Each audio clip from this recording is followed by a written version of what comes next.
তৃণমূল সরকার ওয়াকফটাকে, বিজেপির আইনটাকে মেনে নেওয়ার কারণে আর মুসলমানদের উপরে মুসলমানদের অধিকার নষ্ট করার কারণে আমি তৃণমূলীর ভাতা বাদ দিলাম। পরিষ্কার লেখ, লেখ শালা, লেখ, আর নাই তোর পিছনে নামাজ পড়বো না।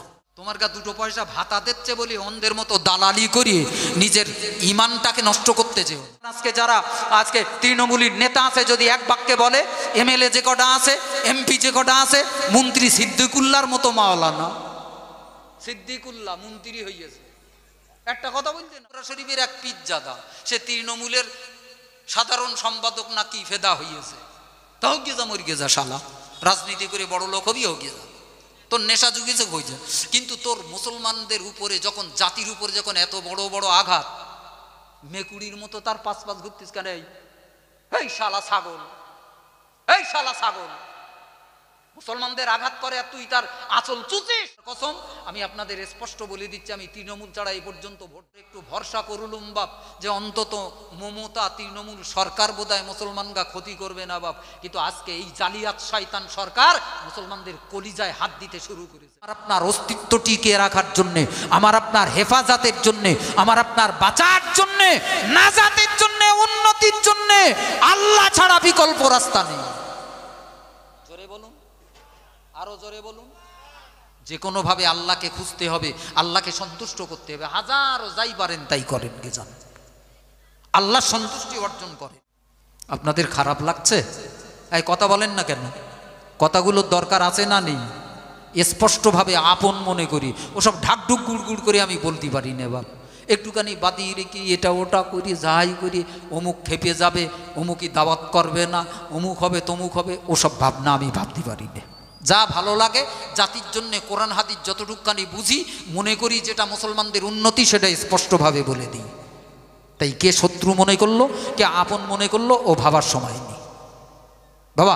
শেষ কথা আমি আপনাকে বলবো বাপ, আমি কোরআন ও হাদিসের অসংখ্য দলিল আপনাকে শোনাতে পারি, অসংখ্য নমুনা আপনাকে দেখাতে পারি, কোরআন হাদিসের বর্ণনা দিয়ে অনেক সময় ধরে আপনাকে বকে বুঝাতে পারি যে একটা কথা সারা পৃথিবী না বলেছে, আল্লাহ সেটা হ্যাঁ করে দেখিয়ে দিয়েছেন। জোরে বলুন, আরো জোরে বলুন। আল্লাহ সেটা হ্যাঁ করে দেখিয়ে দিয়েছেন। আজও যদি আল্লাহ চান, ভারতবর্ষের মাটিতে মুসলমানরা মাথা উঁচু করে বসবাস করবে। এই মাটিটাতে আবার আল্লাহ কলেমার পতাকা উড্ডীন করবে। এই মাটিতে মসজিদ, কলেমা, কোরআন, নামাজ আল্লাহ বাঁচিয়ে রাখবেন, টিকিয়ে রাখবেন। বুকে লিখে নেন, পৃথিবীর কারো কোনো ক্ষমতা নেই মুসলমানদের অস্তিত্ব নিয়ে টানাটানি করতে পারে। হয়তো বিপদে ফেলার চিন্তা করতে পারে, কিন্তু শেষ হাসি, শেষ ফায়সালা আমার আল্লাহর হাতেই। জোরে বলুন সুবহান। কি করব, সমাজের দিকে তাকিয়ে মনটা আমার খুব খারাপ বাপ। একদিকে ভারতবর্ষের গদিতে মোদির মতো শয়তানটা বসে আমার জাতিটার রক্ত চুষে খাওয়ার ষড়যন্ত্রে লিপ্ত, অপরদিকে যার উপর একটু ভরসা করলুম বাপ যে অন্তত মমতা তৃণমূল সরকার বোধহয় মুসলমানরা ক্ষতি করবে না বাপ, কিন্তু আজকে এই জালিয়াত শয়তান সরকার মুসলমানদের কলিজায় হাত দিতে শুরু করেছে বাপ। খোদার কসম, আমি আপনাদের স্পষ্ট বলে দিচ্ছি, আমি তৃণমূল ছাড়া এ পর্যন্ত ভোট দেইনি, এ পর্যন্ত ভোট দেইনি আমি কাউকে। কিন্তু আজকে বিকল্প ভাবছি, আজকে মুসলমানদেরকেও বলছি যে আমার মুসলমানদের ক্ষতি করবে, যে জাতির অস্তিত্ব নিয়ে টানাটানি করবে, মুসলমানদের স্বার্থ নিয়ে বিকিয়ে দেবে, সে যত বড় আমার দিলের আপন সরকার মনে করি না কেন, তার বুকে লাথি মারতে যেন আমার সময় না লাগে, তাহলে আমি মুসলমান হতে পারবো। আর যদি মনে করি না আমার বাপ করিয়ে গেল, আমার দাদা করিয়ে গেল, আঙ্গা প্রধানটা এই, তোমার শয়তান মুরিদ করে ফেলেছে। যে আল্লাহর দুশমন মুসলমান, তুমি তাকে দুশমন মনে করো। যেমন নবীর দুশমন, যেমন যত আপন হোক, যত আত্মীয় হোক, যত নিকট হোক, এক মুহূর্ত তার জন্য আমার কলিজায় মায়া নেই। স্পষ্ট কথা আমার। এই মন তৈরি করুন, আল্লাহ হেফাজতের মালিক, আল্লাহ হেফাজতের মালিক। এজন্য আমি আপনাদেরকেও বলবো, সজাগ থাকেন, মাথাটাকে ঠান্ডা রেখে দেশের পরিস্থিতিটাকেও বোঝার চেষ্টা করেন। স্রোতে গা ভাসিয়ে দেওয়ার সময় আর নেই। আজকে অবাক হয়ে যাচ্ছি বাপ, কত আলেম, কত পীরজাদা, কত মৌলবী, তারাও রাজনীতি করতেছে, করুক গে যাক। কিন্তু এত বড় বড় যখন আঘাত আসতেছে, তারা কেউ গদির লোভে একটা কথা বলতেছে না বাপ। আঙ্গা ফুরফুরা শরীফের এক পীরজাদা, সে তৃণমূলের সাধারণ সম্পাদক না কি ফেদা হইয়েছে, তাও গেজা মর গেজা শালা, রাজনীতি করে বড় লোক হবি হোক, তোর নেশা জুগিয়েছে হয়েছে, কিন্তু তোর মুসলমানদের উপরে যখন, জাতির উপরে যখন এত বড় বড় আঘাত, মেকুড়ির মতো তার পাঁচ পাঁচ ঘুরতিস কেন? এই শালা ছাগল, এই শালা ছাগল, মুসলমানদের আঘাত করে আর তুই তার আঁচল চুচিস। তুই মুসলমানের বাচ্চা, তোর গায়ে মুসলমানের রক্ত আছে, তুই প্রধান, তুই এমএলএ, তুই এমপি, তুই মন্ত্রী, তোর জাতির রক্ত চুষে খাবে, আর তুই মেকুড়ের মতো তার গা পাঁচ পাঁচ ঘুরবি? তোর রক্ত মেনে নিল? ছেড়ে দে গতি, আমি করব না তোমার পার্টি। মুসলমান আজকে যারা আজকে তৃণমূলীর নেতা আছে, যদি এক বাক্যে বলে, এমএলএ যে কটা আছে, এমপি যে কটা আছে, মন্ত্রী সিদ্দিকুল্লাহর মতো মাওলানা, সিদ্দিকুল্লাহ মন্ত্রী হইয়াছে, একটা কথা বলতে না বাবা, কি সর্বনাশ এ দেশে, সাধারণ মানুষের কি বলবো? এজন্য আপনাদের চালাক হতে হবে বাবা, সজাগ হতে হবে, অতি সজাগ হতে হবে, নচেত দেশের মুসলমানদের অস্তিত্বের টানাটানির এই ঝড়ে অনেক কিছুই হারিয়ে যাবে বাবা, পস্তাতি হবে, পস্তাতি হবে। শেষ ফায়সালা আল্লাহই করবেন, আল্লাহ যেটা চান সেটাই হবে, কিন্তু আমাদের তো তৈরি হতে হবে বাবা, আমাদের তো চেষ্টা করা দরকার। এজন্যই তো আল্লাহ জেহাদটাকে ফরজ করেছেন। কি ফরজ করেছেন? জেহাদ ফরজ। নামাজ যেমন ফরজ, জেহাদ তেমন ফরজ। নামাজ যেমন ইবাদত, জেহাদও তেমন ইবাদত। অন্যায়ের বিরুদ্ধে আপনার যেমন সামর্থ্য, যেমন পারকতা, সেই পরিমাণে অন্যায়ের বিরুদ্ধে কথা বলুন। আপনার মুখে কথা বলার শক্তি আছে, মুখ দিয়ে বলুন। হাত দিয়ে প্রতিহত করার শক্তি আছে, হাত দিয়ে করুন। যেভাবে হোক অন্যায়ের বিরুদ্ধে আপনাকে বলতেই হবে। শেষ জামানা, আখিরি জামানা, ইসলামের এই রাস্তাগুলো আমরা যেন বন্ধ করে ফেলেছি বাবা। এজন্যই আজকে জাতির অস্তিত্বের উপরে আঘাত আসতেছে। আজকের সময়টার দিকে তাকালে সত্যিই ঘুম আসে না বাবা, সত্যিই ঘুম আসে না। একদিকে বিজেপি সরকার, আর একদিকে যে রাজ্যে একটু শান্তিতে অন্তত নিঃশ্বাস নিয়ে, শান্তির নিঃশ্বাস নিচ্ছিলুম যে যাক আমার একজন গার্জেন মতো আছে, কিন্তু এ যে আর এক বিরাট চোর তলায় তলায় তলায় তলায় যে গটপ খেলতেছে বাপ, মোদির সঙ্গে গেম খেলতেছে, এ অনেকে বলিছে রাজনীতির নেতারা, আমি তত বিশ্বাস করতে পারিনি। আমি এর প্রতি একটু বিশ্বাসী ছিলাম, কিন্তু আজকে আমার বিশ্বাসটা ভেঙে চুরে খান খান হয়ে গেছে বাপ, একের পর এক পদক্ষেপে। এজন্য মুসলমান আমার জাতিটাকে সতর্ক হতে হবে। আজ আমরা যদি সতর্ক না হই, সাবধান না হই, আমাদেরকে নিয়ে বিভিন্ন রাজনৈতিক দলেরা ফুটবলের মতো খেলেছে, তেজপাতার মতো ব্যবহার করেছে, ফায়দা লেলেছে, মাল গদিতে বইয়েছে, মুসলমান দরকার ফুরিয়ে গেছে। আমরা যেন এইভাবে আর আমাদেরকে নিয়ে কেউ যেন ফুটবলের মতো ব্যবহার না করতে পারে। দেখেছেন হিন্দুরা কত সতর্ক বাপ, ওরা কত সাবধান, দেখেছেন? বাংলার গদি মুসলমানরা ওলট পালট করতে পারে। জোরে বলুন, আরো জোরে বলুন। আমরা সংখ্যা লঘু হওয়ার পরেও বাংলার গদিটার চাবি আল্লাহ বাংলার মুসলমানদের হাতে তুলে দিয়েছে। জোরে বলুন, আরো জোরে বলুন। দেখেননি 32 বছরের জগদ্দল পাথরের মতো শাসন করে বেরিয়েছে সিপিএম। সেই সিপিএমকে এক নিঃশ্বাসে কনেকার মাল কনে পড়িয়ে গেছে, তার কোনো সীমা নেই। আর এ যদি মনে থাকে, এখন তো বলতেছে মুসলমানরা নাকি দুধেল গাই, কত বড় শয়তানি কথা একবার দেখেন। আর আমার গা মসজিদের ইমামগুলোকে বলে যাই, আশপাশের ইমামদের কাছে আমার চরম আন্তরিক বার্তা, তোমার গা 2 পয়সা ভাতা দিচ্ছে বলে অন্ধের মতো দালালি করিয়ে নিজের ইমানটাকে নষ্ট করতে চেও না। দালালি করবে না। মসজিদের ইমাম, আল্লাহর ঘরের ইমাম, দৃঢ় চিত্তে আল্লাহর কথা বলবে, মুসলমানদের কাছে কোরআনের কথা, জাতির উন্নতির কথা বলবে। তোমার 2 ভাতা দিচ্ছে বলে রাজ্য সরকারের দালালি করবে না। যদি করো, যে ইমামটা করবে তার পিছনে নামাজ আদায় করা হারাম, তার পিছনে নামাজ পড়া যাবে না। যে ইমাম সরকারের দালালি করবে, সরকারের লেচুর ভিত্তি তৈরি করবে, সেই ইমামটার পিছনে নামাজ পড়া হারাম। এজন্য অনেক আলেম বলেছিল যে এই সরকারি ভাতা লওয়া যাবে না, ফতোয়া দিল বাপ, কিন্তু সে আর রক্ষে করা যায় বাপ? আমরা ইমামদের উচিত মূল্য দেই না বাপ। 2000 টাকা, এখনো এলাকায় অনেক মসজিদ আছে দেখবেন, মাস গেলি 2000 টাকা, তাও 5 মাসের বাকি। মসজিদই টাকা দিচ্ছে না বাপ, সব জায়গায় দিচ্ছে। তা গরিব ইমাম কি করবে বাপ? ওই দেখো এই দেখো, এই ভাই বলতে মুসলমানরা হুশ আছে বাপ? তো এরা সরকারি ভাতা নেবে না, তা কি করবে? তার তো বউ আছে, বাচ্চা আছে, সংসার আছে। কেন আপনার বিবেক নাড়া দেয়নি? আপনার ছেলেটা বছরে মাসে 2000 টাকার চাকরি করলে যদি 2000 টাকা মাইনে দেয়, গা যদি জ্বালা করে, ইমানটার 2000 টাকা দেন, আপনার বিবেক নেই? আপনার বিবেক মরে গেছে? আজ আমরা যদি উচিত টাকা দিতাম, এর সরকারের টাকা লেওয়া লাগতো না। এখন এই যে লে ফেলিয়েছে, এখন বাদ দেবেন কি করে? আর আপনার নামাজ কালাম দোয়া দরুদ ভালো হবে কি করে? সব তো গোল্লায় যাচ্ছে ওই জায়গায়, আসল জায়গায় তো সব শেষ করে ফেলতেছে বাপ। আজকে থেকে নিয়ত করেন, ইমামটাকে বলেন, বাবা ইমাম, সরকারি মাইনে নিয়ে তোমার মাইনা কত হয়?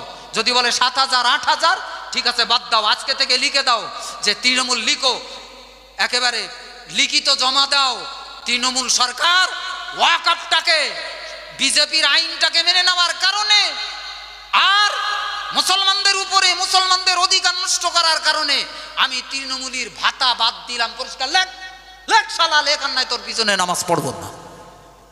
লিখে দে, লিখে দে।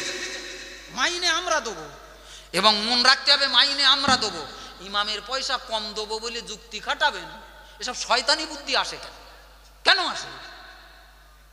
মসজিদ চকচকে করতে বলিস কেডা? মাটির মসজিদ রাখ, কিন্তু ইমামটা ঠিক কর। এক ভোগ ইমাম রেখেছে, সে শালা আলহামদু পড়তে পারে না, কম দামি মাল পেয়ে মশলা মাসাইলের জ্ঞান কাণ্ড নিয়ে খাচ্ছে খুব, গিলতে খুব। ও যে সর্বনাশ করে বাড়ি যাচ্ছে বাপ। সেই খোকা মরিষা বস করতো, ও একরকম বলতো ভালো বাংলা বাংলা বলতে, এক হুজুর লিছে বলিয়েছে তো 2000 টাকা দেবেন, আমরা তারাবিটা পড়িয়ে দে। এখন তারাবি শেষ করে ফেলিয়েছে বাপ, ঈদের আগের দিন, ঈদের আগের রাতে মাইনে দেবে, বলতে টাকা দাও, বলতে এই টাকা দে, নামাজ পড়বো কেন রে? তো টাকা দেবো কেন? ইমামও সেইরকম বলতে, আমি জানি তোমরা এরকম চিটিংবাজি খেলবা, এজন্য আমি নামাজ পড়ালে কি আমি উজু করিনি। যা পরীক্ষে যা শালা। আজকাল সমাজের অবস্থা ঠিক সেই রকম, ঠিক সেই রকম। যোগ্য ইমাম রাখুন, কোরআন হাদিস মসলা মাসাইল জাননেওয়ালা। কম পয়সা খোঁজেন কেন?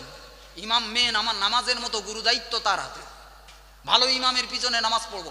নবী বললেন, খাঁটি আলেমের পিছনে যদি তুমি নামাজ পড়তে পারো, খলফা সলাতা, যদি একজন আলেমের পিছনে তুমি নামাজ আদায় করতে পারো, মনে রেখো আমি রাসূলুল্লাহ সাল্লাল্লাহু আলাইহি সাল্লাম আমার পিছনে নামাজ আদায় করার সমান। জোরে বলুন সুবহান। এই জায়গায় ভুলভাল খোঁজো কেন? এখানে ভুল খোঁজো কেন? ইমামটাকে ডেকে বলেন, যে পয়সা মাইনে পায় আমরা দেবো, আগে বাদ দাও বাপ, বাদ দাও, ইমান বাঁচাও। আমার সমাজে এমন ইমাম আছে বাপ, তৃণমূলীর বিরুদ্ধে তারা চিংড়ে মাছে বললি, তারাই চিংড়ে মাছের মতো লাফাচ্ছে। ও শালা দালাল হয়ে গে, একটু 2 পয়সা ভাতা দিচ্ছে। হাজারো মোল্লা মৌলবি, কারে বলবো, কে শিক্ষা নেবে বাপ? জাতিটাকে শেষ করে দিচ্ছে একদল মোল্লা মৌলবি, জুব্বা জামা গায়ে দে, মাথায় টুপি পরিয়ে শেষ করতেছে। আমার সোনামানিকেরা, সোনার চাঁদ ভাই বাবজিরা, আমার কেউ আপন না, কেউ আমার শত্রু না। আমার আপন হলো আল্লাহ, আর শত্রু হলো আল্লাহর দুশ্মনেরা। জোরে বলুন সুবহানাল্লাহ। একেবারে কাটা কথা ভাব, একেবারে কাটা কথা, এতে কোনো ফাঁক ফোকন নেই, জাল জুরি নেই। তুমি আল্লাহর, আমিও তোমার। তুমি আল্লাহর দুশ্মন, আমিও তোমার দুশ্মন। এটা ছিল প্রাচীনকালে মুসলমানদের ঈমান। এই যে আয়াতটা দিয়ে আমি আপনার বক্তৃতা শুরু করেছিলাম, এই আয়াতটার একটা শানে নুজুল আছে, বলতে গেলে এখন আবার সময় যাবে। একটা শানে নুজুল আছে। প্রিয় নবীর একজন সাহাবী ছিল, আল্লাহ নবীর অত্যন্ত আপন সাহাবী, আবু ওবায়দা বিন জাররা। নামটা মনে রাখেন, সাহাবীটার নাম কি? আবু ওবায়দা বিন জাররা। বাপের নাম ছিল জাররা, পিতৃপুরুষ। সাহাবীদের নাম শুনলে কি পড়বো? রহমাতুল্লাহ আলাই নাকি রাদিয়াল্লাহু আনহু। এখন আবার কিছু ফুরফুরার মৌলবীরা বেরিয়েছে, বা নবীর নামে যা বলতে হয় ওলিদের নামে এসে তাই বলতেছে। নবীর নামে আমরা সাল্লাল্লাহু আলাইহি ওয়াসাল্লাম বলি, দেখবেন তারা সাহাবীদের নামে ওলিদের নামে আবার তাই বলতেছে। এ শিয়াদের আকীদা ধারণ করেছে বলো, ভাব ভালো না মালের। কিছু পীরজাদা বেরিয়েছে, যাক ওসব কথা না। আমি আপনাকে বাংলা বাংলি যে কথাটা বলছিলাম, এই আয়াতটা শানে নুজুল শিখ এই রকম। বদরের যুদ্ধে, ইসলামের দ্বিতীয় যুদ্ধ বদর। কোন যুদ্ধ বলেন? বদর। বদর একটা কুয়ার নাম। কিসের নাম বলেন? এই কুয়াটার নামকরণে, এর পাশে এই যুদ্ধটা হইল, তাই এই যুদ্ধটার নাম ওই কুয়ার নামকরণে বদরের যুদ্ধ। এক মারাত্মক যুদ্ধ। কোন কোন ঐতিহাসিক লিখেছেন বদর যুদ্ধে জয় পরাজয় নির্ধারণ করা যায় না, কিন্তু এখানে মুসলমানরা ছিল অতি মুষ্টিমেয় এবং দুর্বল প্রকৃতির। আর সবথেকে বড় যে বাধাটা ছিল যুদ্ধে, রসুলের সাহাবীদের ভিতরে যেমন ছেলে হয়তো মুসলমান, তো বাপ এখনো অমুসলিম, বাপ এখনো অমুসলিম, নাতিটা মুসলমান কিন্তু দাদা অমুসলিম। যুদ্ধ বেঁধেছে কিরাম দেখেছেন? ভাই ভাই বলে, ভাই মুসলমান নবীর সঙ্গে যুদ্ধ করতে এসেছে, কিন্তু আর একটা ভাই বেঈমানদের দলে কাফের, সেও যুদ্ধের ময়দানে এসেছে। এক ভয়ানক যুদ্ধ, বলো এক ভয়ানক যুদ্ধ। এখন আবু ওবায়দা শর্টকটে বলুন, হুজুর এসেছেন বোধহয়, কই না হলে হবে না, যাক টুপ করে কথাটা বলে নে, এই মাথার ভিতরে এই কথাগুলো রাখবেন বাপ, হাবিজাবি শুনে লাভ নেই। তো এই যুদ্ধের ময়দানে এই আয়াতটা শানে নুজুল ঠিক এই রকম। এই সাহাবিটা যুদ্ধ করতে করতে মুসলিমীয় মুসলমান, অস্ত্রপাতি কম, যুদ্ধ করতে করতে করতে করতে যখন একটু এগিয়ে গেছে, দেখে সামনে বাপ, সামনে কেটা? আল্লাহ আল্লাহ। তাদের ইমান লক্ষ্য করেন বাপ, তারা আল্লাহ মানায় কতটা অগ্রগামী ছিল লক্ষ্য করেন। এজন্যই আল্লাহর কোরআন বলছে, কাতাবাল্লাহু লা আগলিবান্না আনা ওয়া রাসূলি ইন্নাল্লাহা কাবিয়্যুন আজিজ লা তাজিদু কওমান ইউমিনুনা বিল্লাহি ওয়াল ইয়াউমিল আখির ইউয়াদ্দুনা মান হাদ্দাল্লাহা ওয়া রাসূলাহু ওয়ালাউ কানু আবাআহুম আও আবনাআহুম আও ইখওয়ানাহুম। আল্লাহ আল্লাহ। তারা আল্লাহ মানায় এত দৃঢ়, আল্লাহ শত্রুদের তারা এমন শত্রু মনে করেছিল, আল্লাহর দুশমনটা যদি বাপ হয়, ভাই হয়, ছেলে হয়, তারা সেদিকে আপন পথ তাকায় না। এ আল্লাহর দুশমন মানে আমার দুশমন। জোরে বলুন, আরো জোরে বলে। পারবো না চাচা, চাচা তুমি ভোট দিতেই হচ্ছে যে, বলতে বাপ কি করব, আমার ইচ্ছা ছিল না, তো আমার ছেলেটা দাঁড়িয়েছে। কি হচ্ছে দেখেছেন? হচ্ছেটা কি দেখেছেন? এখন সাহাবী যুদ্ধ করতে যেই আগিয়ে গেছে, দেখে সামনে বাপ, বাপ বেঈমান, নবীর বিরুদ্ধে যুদ্ধ করতে গিয়েছে, আর ছেলে রসুলের সাহাবী, ইসলামের পক্ষে তলোয়ার নিয়ে দাঁড়িয়েছে। পৃথিবীর মুসলমানদের চরম ইতিহাস শিক্ষণীয়। তুমি ইমানদার, শুধু গরু খেয়েও মুসলমান হইয়েছ, পাঞ্জাবি গায়ে দেওয়া মুসলমান সেজেছ, এত আদর্শগত হও। আর এগুলো তোমার প্রাথমিক আদর্শ, ভিত নেই আজকের যুগের মুসলমানদের, সব ভেঙে গেছে বাপ, নোনা পানি সব সয়লাভ করে ফেলি, হাবুডুবু খাচ্ছে। তো সাহাবীটা যুদ্ধ করতে করতে বাপের সামনে দাঁড়িয়েছে। এখন তরবারি নিয়ে হঠাৎ করে বাপের ওপরে আক্রমণ করা যায় কিরম একটা বিবেকে লাগে না? তো সাহাবীটা একটুখানি গুটিয়ে দিলেন যে আমি আগে মারবো না, এটাও তো নবীর নীতি, তুমি আগে আঘাত করো না, বাপ একবার আগে আমার আঘাত করো।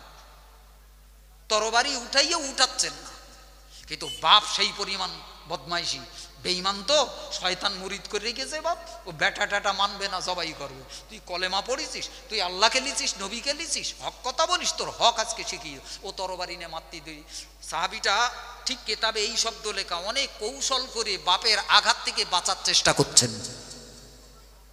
কিন্তু বাপ যখন কোনো মতেই ক্ষান্ত হয় না, আল্লাহ শরিয়াতের সব মশলা মাসাইলগুলো একটার পর একটা যদি ফিট করেন, মা হারাম খায় কিন্তু তবুও তোমার ছেলে বলে ডাকতেছে, বলতেছে বাবা এক মুঠো এক গাল ভাত খা। শরিয়াত বলতেছে, তোমার মা বলতেছে, তবুও তোমার খাতি হবে, তবে এমন খাবা খাও 3 আঙুলি 3টে 4টে কম করিয়ে ওঠে, এইরাম মাল নে একটু জাহাই করে জিবি চিবো, ঢোক না গেলার চেষ্টা করো, কিন্তু তোমার মার হুকুমটাও তুমি পালন করো। একটার সঙ্গে শরিয়াত, একটার সঙ্গে আর একটা জড়িত, একটা ধরি টানাটানি করতে যেও না। সাহাবীটাও কি বাঁচাচ্ছে দেখেন, তাদের জীবন আদর্শ। এজন্যই তো নবী বললেন আসহাবি কান নুজুম, আমার সাহাবী এক একটা আসমানের তারকা সাদৃশ্য। জোরে বলুন, আল্লাহ তাদের কি দিয়েছিল বাবা। তো বাঁচার জন্য সাহাবীর বাপের মারার আর তরবারির হাত থেকে বাঁচার জন্য, আমিও মারবো না, বাপ আমাকেও যেন আঘাত না করে।